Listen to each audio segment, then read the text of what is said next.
ओम नमो नारायणाय। राधे राधे मेरे प्यारे भाइयों बहनों माताओं व बंधुओं, संस्कार की बातें चैनल में आपका स्वागत है। बंधुओं, बैसाख मास शुरू हो चुका है। मैं आपके लिए लेकर आई हूँ बैसाख मास महात्म की कथा का पहला अध्याय। बंधुओं, बैसाख मास में रोजाना सूर्योदय से पहले उठकर नहाने के पानी में गंगा जल मिलाकर स्नान करें और फिर भगवान विष्णु की षोडशोपचार पूजा करें।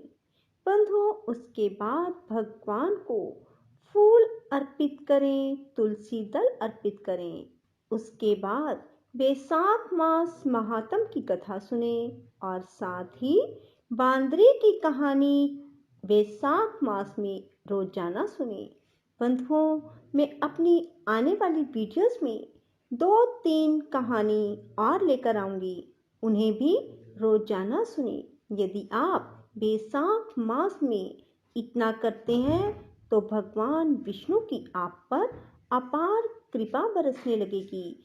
आप धन धान्य से संपन्न हो जाएंगे।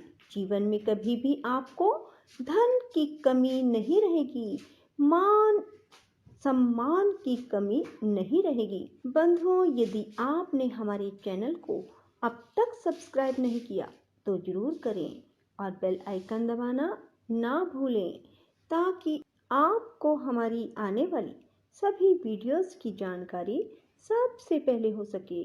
बंधुओं, कथा को पूरी सुने, अधूरी कभी भी ना छोड़ें। सुनने के बाद कमेंट बॉक्स में जय विष्णु भगवान जरूर लिखें। बंधुओं, बैसाख मास भगवान विष्णु को अति प्रिय है, इसलिए रोजाना भगवान विष्णु के 108 नाम सुने। श्रीमद् भागवत पुराण की कथा भी बैसाख मास में जरूर सुने। बंधुओं, पद्म पुराण सुने, श्री विष्णु महापुराण की कथा सुने। जितना हो सके भगवान विष्णु के नामों का स्मरण करें। बंधुओं, बैसाख मास में ही आपके जीवन का उद्धार होगा। जो मनुष्य भी बैसाख मास में स्नान करते हैं, दान करते हैं, भगवान विष्णु की अधिक से अधिक आराधना करते हैं, उनका जीवन सदा के लिए खुशहाल हो जाता है। बंधुओं, जब मैं आपको बैसाख मास की कथाएं सुनाऊंगी, उससे आपको खुद ब खुद ज्ञान हो जाएगा कि बैसाख मास में स्नान का, दान का कितना अधिक महत्व है। बोलो विष्णु भगवान की जय हो। सूत जी कहने लगे, ब्रह्मा के पुत्र श्री नारद जी से राजा अम्बरीश ने पूछा कि ब्रह्मन, मैंने सुना है कि बैसाख मास सब मासों में उत्तम है, सो कृपया आप बैसाख मास का महात्म विस्तार पूर्वक सुनाइए। यह मास भगवान विष्णु को अधिक प्यारा क्यों है? इस मास में क्या दान करना चाहिए और उसका क्या फल है? इस मास में कौन से कर्म करने योग्य हैं और उनको करने से कौन से देवता प्रसन्न होते हैं? भगवान विष्णु को कौन से कार्य व कौन से दान प्रिय है और उनके फल व उद्देश्य भी कृपया विस्तार पूर्वक कहिए। भगवान का पूजन कैसे और किन वस्तुओं से करना चाहिए? नारद जी बोले, हे राजन, सब मासों का वृतांत भगवान ने लक्ष्मी जी से कहा और मुझसे ब्रह्मा जी ने सुनाया। यह मास विद्याओं में वेद विद्या, मंत्रों में प्रणव, वृक्षों में कल्प वृक्ष, गौओं में कामधेनु, नागों में शेष, पक्षियों में गरुड़, देवों में विष्णु, वर्णों में ब्राह्मण, प्रिय वस्तुओं में प्राण, मित्रों में भार्या, नदियों में गंगा, तेजस्वियों में सूर्य, शास्त्रों में चक्र, धातुओं में स्वर्ण, वैष्णवों में शिव, रत्नों में कौस्तुभ मणि के समान है। भगवान की भक्ति के लिए ये मास सबसे उत्तम है।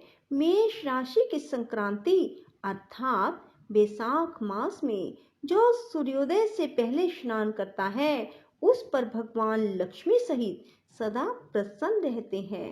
बैसाख मास में स्नान करने वाले सब पापों से मुक्त होकर बैकुंठ को जाते हैं। इस मास में सूर्योदय से पहले जो एक बार भी स्नान करके या स्नान के निमित्त एक पग भी चलता है, उसको कई एक अश्वमेध यज्ञों का फल मिलता है।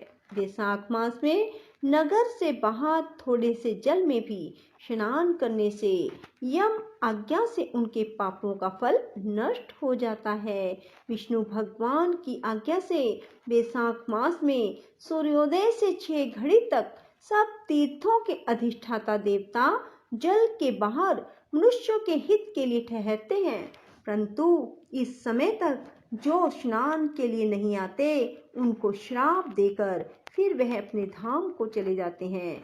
इसलिए वैशाख मास का स्नान सभी मनुष्यों को अवश्य करना चाहिए। नारद जी कहते हैं, एक समय विदेह राजक जनक के घर दोपहर के समय श्रुतदेव नाम से विख्यात एक श्रेष्ठ मुनि पधारे, जो वेदों के ज्ञाता थे। उन्हें देखकर राजा बड़े उल्लास के साथ उठकर खड़े हो गए और मधुपर्क आदि सामग्रियों से उनकी विधि पूर्वक पूजा करके राजा ने उनके चरणोदक को अपने मस्तक पर धारण किया। इस प्रकार स्वागत सत्कार के पश्चात जब वे आसन पर विराजमान हुए, तब विदेह राज के प्रश्न के अनुसार वैशाख मास के महात्म का वर्णन करते हुए वे इस प्रकार बोले। श्रुतदेव ने कहा, राजन, जो लोग वैशाख मास में धूप से संतृप्त होने वाले महात्मा पुरुषों के ऊपर छाता लगाते हैं, उन्हें अनंत पुण्य की प्राप्ति होती है। इस विषय में एक प्राचीन इतिहास सुनाता हूँ। पहले वंग देश में हेमकांत नाम से विख्यात एक राजा थे। वे कुशकेतु के पुत्र, परम बुद्धिमान और शस्त्रधारियों में श्रेष्ठ थे। एक दिन वे शिकार खेलने में आसक्त होकर एक गहन वन में जा घुसे। वहां अनेक प्रकार के मृग और व्राह आदि जंतुओं को मारकर जब वे बहुत थक गए, तब दोपहर के समय मुनियों के आश्रम पर आए। उस समय आश्रम पर उत्तम व्रत का पालन करने वाले शतर्ची नाम वाले ऋषि समाधि लगाए बैठे थे, जिन्हें बाहर के कार्यों का कुछ भी ज्ञान नहीं होता था। उन्हें निश्चल बैठे देख राजा को बड़ा क्रोध हुआ और उन्होंने उन महात्माओं को मार डालने का निश्चय किया। तब उन ऋषियों के 10,000 शिष्यों ने राजा को मना करते हुए कहा, ओ खोटी बुद्धि वाले नरेश, हमारे गुरु लोग इस समय समाधि में स्थित हैं, बाहर कहाँ क्या कर रहे हो? इसको ये नहीं जानते, इसलिए इन पर तुम्हें क्रोध नहीं करना चाहिए। तब राजा ने क्रोध से विवल होकर शिष्यों से कहा, द्विज कुमारों, मैं मार्ग से थका मांदा यहाँ आया हूँ, अतः तुम ही लोग मेरा आतिथ्य करो। राजा के ऐसा कहने पर वे शिष्य बोले, हम लोग भिक्षा मांग कर खाने वाले हैं। गुरुजनों ने हमें किसी के आतिथ्य के लिए आज्ञा नहीं दी है। हम सर्वथा गुरु के अधीन हैं, अतः तुम्हारा आतिथ्य कैसे कर सकते हैं? शिष्यों का यह कोरा उत्तर पाकर राजा ने उन्हें मारने के लिए धनुष उठाया और इस प्रकार कहा, मैंने हिंसक जीवों और लुटेरों के भाग्य आदि से जिनकी अनेकों बार रक्षा की है, जो मेरे दिए हुए दानों पर ही पलते हैं, वे आज मुझे ही सिखलाते चले हैं। ये मुझे नहीं जानते, ये सभी कृतघ्न और बड़े अभिमानी हैं। इन आतताइयों को मर डालने पर भी मुझे कोई दोष नहीं लगेगा। ऐसा कहकर वे कुपित हो धनुष से बाण छोड़ने लगे। बेचारे शिष्य आश्रम छोड़कर भय से भाग चले। भागने पर हेमकांत ने उनका पीछा किया और 300 शिष्यों को मार गिराया। शिष्यों के भाग जाने पर आश्रम पर जो कुछ सामग्री थी, उसे राजा के पाप आत्मा सैनिकों ने लूट लिया। राजा के अनुमोदन से ही उन्होंने वहां इच्छा अनुसार भोजन किया। तत्पश्चात दिन बीतते बीतते राजा सेना के साथ अपनी पुरी में आ गए। राजा कुशकेतु ने जब अपने पुत्र का यह अन्यायपूर्ण कार्य सुना, तब उसे राज्य करने के अयोग्य जानकर उसकी निंदा करते हुए उसे देश निकाला दे दिया। पिता के त्याग देने पर हेमकांत घने वन में चला गया। वहां उसने बहुत वर्षों तक निवास किया। ब्रह्म हत्या उसका सदा पीछा करती रहती, इसलिए वह कहीं भी स्थिरता पूर्वक नहीं रह पाता था। इस प्रकार उस दुष्ट आत्मा के 28 वर्ष व्यतीत हो गए। एक दिन वैशाख मास में जब दोपहर का समय हो रहा था, महामुनि तीर्थ यात्रा के प्रसंग से उस वन में आए। वे धूप से अत्यंत संतप्त और तृषा से बहुत पीड़ित थे, इसलिए किसी वृक्षहीन प्रदेश से मूर्छित होकर गिर पड़े। देव योग से हेमकांत उधर आ निकला। उसने मुनि को प्यास से पीड़ित, मूर्छित और थका मांदा देख उस पर बड़ी दया की। उसने पलाश के पत्तों से छत्र बनाकर उनके ऊपर आती हुई धूप का निवारण किया। वह स्वयं मुनि के मस्तक पर छाता लगाए खड़ा हुआ और तुम्बी में रखा हुआ जल उनके मुंह पे डाला। इस उपचार से मुनि को होश आया और उन्होंने क्षत्रिय के दिए हुए पत्ते के छत्ते को लेकर अपनी व्याकुलता दूर की। उनकी इंद्रियों में कुछ शक्ति आई और वे धीरे धीरे किसी गांव में पहुंच गए। उस पुण्य के प्रभाव से हेमकांत की 300 ब्रह्म हत्याएं नष्ट हो गई। इसी समय यमराज के दूत हेमकांत को लेने के लिए वन में आए। उन्होंने उसके प्राण लेने के लिए संग्रहणी रोग पैदा किया। उस समय प्राण छूटने की पीड़ा से छटपटाते हुए हेमकांत ने 3 अत्यंत भयंकर यमदूतों को देखा, जिनके बाल ऊपर की ओर उठे हुए थे। उस समय अपने कर्मों को याद करके वह चुप हो गया। छत्रदान के प्रभाव से उसको विष्णु भगवान का स्मरण हुआ। उसके स्मरण करने पर महाविष्णु ने विश्वक्सेन से कहा, तुम शीघ्र जाओ, यमदूतों को रोको, हेमकांत की रक्षा करो। यह निष्पाप और मेरा भक्त हो गया है। उसे नगर में ले जाकर उसके पिता को सौंप दो। साथ ही मेरे कहने से कुशकेतु को यह समझाओ कि तुम्हारे पुत्र ने अपराधी होने पर भी बैसाख मास में छत्रदान करके एक मुनि की रक्षा की है, अतः वह पाप रहित हो गया है। इस पुण्य के प्रभाव से वह मन और इंद्रियों को अपने वश में रखने वाला, दीर्घ आयु, शूरता और उदारता आदि गुणों से युक्त तुम्हारे समान गुणवान हो गया है। इसलिए अपने महाबली पुत्र को तुम राज्य का भार संभालने के लिए नियुक्त करो। भगवान विष्णु ने तुम्हें ऐसी ही आज्ञा दी है।